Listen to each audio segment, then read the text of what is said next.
Hi, I'm Steve Barlow. This is the Humanised Workforce Future You podcast video, where we're talking about perceptions of the future, issues that we need to be aware of, and their role in a rapidly changing work and life environment. Hi, I'm Craig Saffin. The Humanised Workforce Future You podcast series is focused on the key factors evolving to create a more humanised workforce and how people from all walks of life are creating their future selves. Big thing is, for one, is do they understand what the culture actually is? A lot of them, I think, struggle even with that. What is the culture? And you might have a mission statement, a vision statement, but what does it actually mean?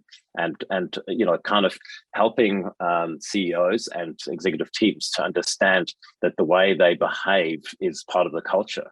And does that reflect what they actually want to do? So I think in many ways it's getting back to basics and saying, what is the culture that you want? And you create that. It starts at the head. You can't expect that from further down. So whether it's in engagement,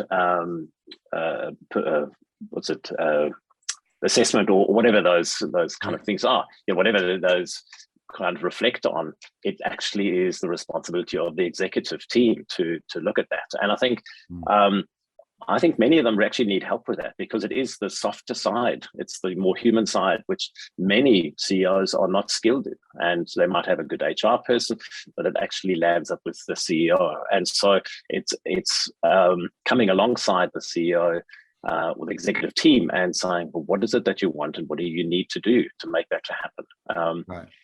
Because that's really how it spreads through the rest of the organization. It's to do with messaging, right?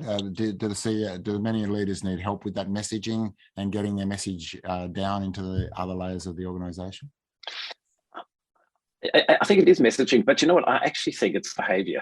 It's role modeling. Yeah. Because we can get very good messaging. The communications director can do all of the right messaging if the behavior doesn't reflect. And that's what I think, what I'm involved in with the executive team is saying, how does your behavior individually and in a group actually reflect the culture? Because people are watching you all the time.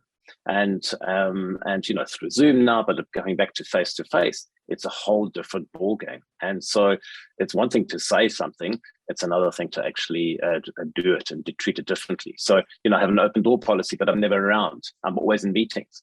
It sets a mixed message. And so what is it that you fundamentally need to address in order to create the culture that you actually want for the organization? Yeah. So I think it's more about role modeling and actually doing than it is about messaging, would be from my perspective. That's a very interesting perspective. And do you think, based on what I took from what you just said, is a lot of leaders are struggling with that a bit, or they're not necessarily? Hugely. Yeah. I mean, I have this one example working with a healthcare company. A brilliant CEO, very, very successful company. The culture was not reflecting. A lot of people, high turnover, a lot of unhappiness, kind of really successful in financial terms, but in terms of culture. And that was because the CEO just wasn't equipped, wasn't committed, wasn't able to really create that culture. Left it to others, but he himself was very different. So it needs to be, for me, it needs to be that kind of combined effort, and the CEO is the key. The very key, isn't it? And that engagement piece that you keep talking about, the employee engagement piece, that comes from all of what you just said, doesn't it? They're either engaged. There's been a lot of talk about the big exit from companies and stuff when the pandemic moved through its phase, but I think that's related to it, isn't it? People will stay if they feel safe. Well, people don't leave. I mean, as they say, people don't leave business organizations; they leave leaders. Yeah, they leave leaders. Yeah, and another thing that Steve and I have been spending some time on is a psychological safety piece about that. Having that confidence to speak out, and it's also related to what you just said, isn't it? That having a psychologically safe work environment. Well, and if I don't feel safe with the CEO, or the CEO or the executive team don't create that psychological safety, how will we be able to speak up? How will we be able to have courageous conversations, deal with conflict, and be open and speak about that? And I think it's definitely possible. I mean, I've worked in a training company where the CEO had a different way of doing things. And he was a financial accountant, but he had a colleague who was very much the human kind of side, and together they worked together. And it was probably, for me, one of the most amazing experiences at a fairly big organization. But the CEO made himself very vulnerable, was very involved, very relatable, and wasn't the typical kind of CFO or chartered accountant. But he had to work hard. It was a massive learning opportunity for him. Do you think so it's possible? Yeah. Do you think that type of person you're describing, are they also good at facilitating like a collaboration process? They don't have to have all the answers. But they can get the best answers out of the group of people they've assembled. Are they good at that sort of thing as well? So, Craig, what was very interesting in this case, he engaged the other partner who actually helped him do that because he didn't have the skills, he didn't have the background, he didn't have that. So he found a person who was a sort of a co-director, one of the executive team, who had the human side, and he trusted her, he involved her, and together they had a great partnership because he was the more technical kind of chartered accountant, but she was more the human. But what he did is he actually embraced that. He learned that. He didn't just delegate that. Right. So for me, it's where the CEO has the willingness to learn, to grow, and to adapt. I think that sets the tone for the culture. Yeah, that's very interesting. That guy sounds, or that CEO sounds very smart, because a lot of people, they wouldn't acknowledge that weakness or that inability. They'd want to be dominating the room all the time. So that's very good. Just to finish up before Steve comes on and sums up for us, I want to ask you about going up then. So the CEO's role, also working and having a relationship with the board, or either the board of directors or the advisory board. What sort of best practice or advice do you have in that space for CEOs? Craig, I think the probably an important part is, again, how to relate to the board and how to have a way of supporting the board and the board supporting the CEO. So I think it is about understanding the culture that the CEO wants, and how can she kind of inform and support and involve the board in supporting that. So that relationship with the board, I think, is a critical one. And again, I think I don't have that much experience around that, but I think it is, we follow a lot of or focus a lot on protocol, procedures, and accountability inside, but we often don't look at the kind of the interpersonal dynamics. And so how can a board support the CEO to create that culture, or to create, call it, the humanized workforce? So it's not just about the letter of the law and making sure that it is all processes.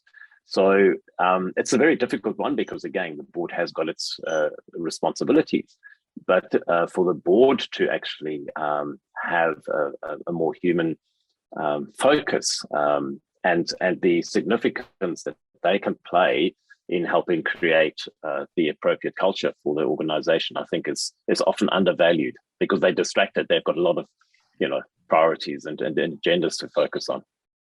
Yeah, I think it is undervalued at times, and it's very interesting what you say. It comes like there's a lot of different personalities in a board as well, and also the CEO. So how that interacts is very much related to what those personalities and the key stakeholders amount to, isn't it? So. And I think it's the chair of the board who is going to play a big role in terms of what does she or he kind of create in terms of the board's culture and the board's way of working together. All right, that's very interesting. Thank you very much for your insights. Steve, do you want to bring it all together for us? Yeah, I'll try to pull some of these pieces together, Dieter. And it's been a rich conversation, actually. A lot of good points come out. But I want to focus on three areas that sort of speak to me about leadership and CEOs. First of all, you've talked a lot about opportunity and creating opportunity, and it's like the CEO or the leader is opening the door for people. to become more, to do more, to be more than they could have been otherwise. And there's that real nurturing of those opportunities that's an important element in it. The second thing that spoke to me was the idea of connecting. And you talked really about connecting in three different areas. There's connecting people through their diversity to find unity and to find a commonality and common grounds and common understandings. And the richness of those diverse connections can benefit the whole group. And then you also talked about connecting to different parts of our lives. And we can be great in one part of our life, but other parts of our life might suffer.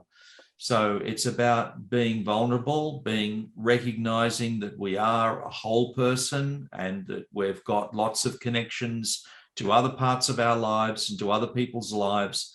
And we need to get those things in focus as well. Otherwise, we can't be good at what we're trying to do in one area of our life. So it's connecting to that whole person thing and the relationships. And sometimes that means being vulnerable and admitting that we don't have our act together in every part. And then thirdly, you talked about connecting people and culture. The CEO to other workers to create culture, CEO to board members to create culture, to create the kind of culture that is wanted, and the essential role, critical role that CEOs play in that. And then thirdly, you talked a bit about kind of like the how-to and important features in this. And you talked about the providing of structure, that there needs to be structures so that people can have a framework to make this happen, to facilitate it, to establish priorities, work out what's important and what's important at certain times and working through that. You talked about the importance of role modeling. It's not just about talking, it's about doing. It's about following through. It's about being authentic. You also talked about learning and growth, that this is an important part of the journey. CEOs and leaders need to be continually growing and learning, and that's got to be a priority. And then we talked a bit about messaging too. So anyway, these three things, the creating of the opportunity, the connecting at various levels, and then all these practical things that are important to do. These are the messages that I got out of your talk today. So thank you. How's that, Dieter? That was fantastic. So thank you very much for your insights, Dieter. It's been excellent. Thanks for watching this video on Humanised Workforce Future You. Please leave a rating or review for the series on the medium where you source your videos. The transcripts for today's video can be found on craigsaffin.com. Please subscribe to the series to avoid missing out on future episodes.